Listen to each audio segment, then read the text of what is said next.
Welcome back to my channel. जय श्री कृष्णा। हम सभी जानते हैं कि दुर्योधन ही एक वैसा पात्र था जिसके कारण करोड़ों करोड़ों लोगों की महाभारत युद्ध में जान गई। अगर दुर्योधन ने अपना हट त्याग दिया होता और पांडवों को इतने कष्ट ना दिए होते तो शायद ये महाभारत में इतने लोगों की जानें बच सकती थी। दुर्योधन ही की ही महत्वाकांक्षा थी जो उसे मृत्यु शैया के निकट ले गई और उसकी इतनी दर्दनाक मृत्यु हुई।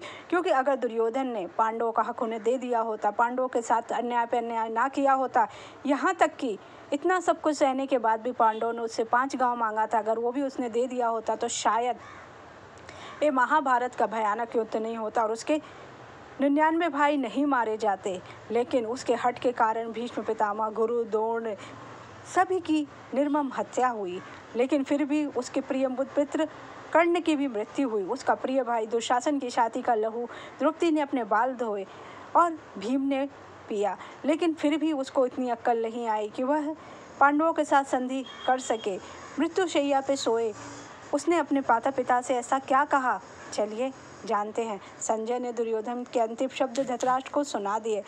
चलिए जानते। हालांकि वह शब्द उसके द्वारा किए गए अपराधों को उचित ठहराने के लिए थे, ये उसके अंतिम झूठ थे। ऐसे कई अपराध हैं जो अपने अपराधों को स्वीकार नहीं करते अपराधी और खुद को दोषी नहीं मानते, बल्कि कहते हैं कि वह निर्दोष थे। दुर्योधन उनका पिता है क्योंकि उसने सबसे ज़्यादा गलत काम किया था। हे संजय, मेरे द्वारा उपदेश देकर पाकर शोक से पीड़ित लोगों से यह कहो, मैंने यज्ञ किए हैं। दुर्योधन कहता, बहुत से सेवकों का भरण पोषण किया है, समुद्रों सहित संपूर्ण पृथ्वी का शासन किया है। मैं अपने जीवित शत्रुओं के सिरों पर रहा हूँ। मैंने अपने जनों को अपनी क्षमता के अनुसार दान दिया है और मैंने वही किया जो मित्रों को स्वीकार्य था। मैंने अपने सभी शत्रुओं का सामना किया। मुझसे अधिक भाग्यशाली कौन है? मैंने शत्रु राज्यों में प्रगति की है और राजाओं को दास बनाकर आदेश दिया है। मैंने उन सभी के साथ अच्छा व्यवहार किया है जिन्हें मैं प्यार करता था और पसंद करता था। मुझसे अधिक भाग्यशाली कौन है? मैंने अपने सभी स्वजनों का सम्मान किया है और अपने सभी आश्रितों के कल्याण का ध्यान रखा। मैंने मानव और अस्तित्व के 3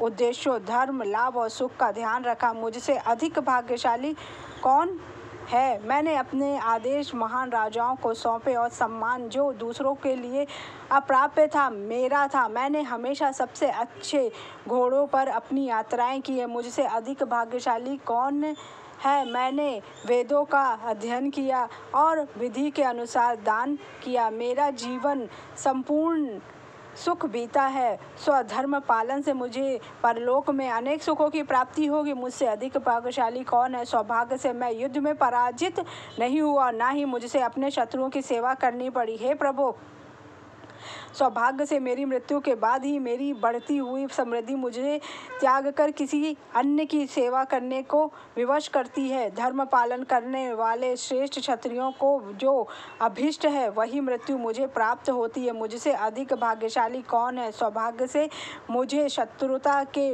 मार्ग से विचलित होकर सामान्य व्यक्ति की भांति पराजित नहीं होना पड़ा। सौभाग्य से मैं कोई नीच कर्म करने के बाद भी पराजित नहीं हुआ। जैसे सोते हुए या असावधान व्यक्ति का वध किया जाता है, वैसे विष देकर किसी का वध किया जाता है, वैसे ही मेरा वध हुआ, क्योंकि मैं न्यायपूर्ण युद्ध के नियमों का उल्लंघन करते हुए अधर्म से मारा गया हूँ। हुए दुर्योधन ने अपने पिता से प्रार्थना की और उसे अपनी मां की गोद में सिर रखकर मरने की अनुमति देने का आग्रह किया, ताकि वह राजा नहीं बल्कि कुछ क्षणों के लिए एक पुत्र के रूप में जी सके। यह उसके दर्द, अपनी पराजय और जीवन के अंतिम क्षणों में पिता के मौन पर केंद्रित पश्चाताप की अभिव्यक्ति थी। दुर्योधन ने अपनी मां गांधारी से कहा वह उसकी मृत्यु सहज हो सके इसके लिए प्रार्थना करे। उसने अपनी मां से मरने से पहले एक बार सिर अपनी गोद में रखने को कहा, ताकि वह कुछ क्षणों के लिए किसी सम्राट के राजा नहीं बल्कि केवल एक मां का बेटा बनकर जी सके। दुर्योधन को अपने पिता के मौन के प्रति अपनी वेदना व्यक्त करता है जो उसके अपनी हार से भी अधिक दुख दे रही थी। वह इस बात पर जोर देता है कि उसके पिता ने उसे नियंत्रित नहीं किया और ना ही उसे गलत रास्ते पर जाने से रोका, जिसके कारण वह विनाश के अंतिम पड़ाव पर पहुंच गया। दुर्योधन के पिता धृतराष्ट्र के पास दुर्योधन पर नियंत्रण करने की शक्ति नहीं थी, उसी वजह से वह विनाश के रास्ते पर चल पड़ा।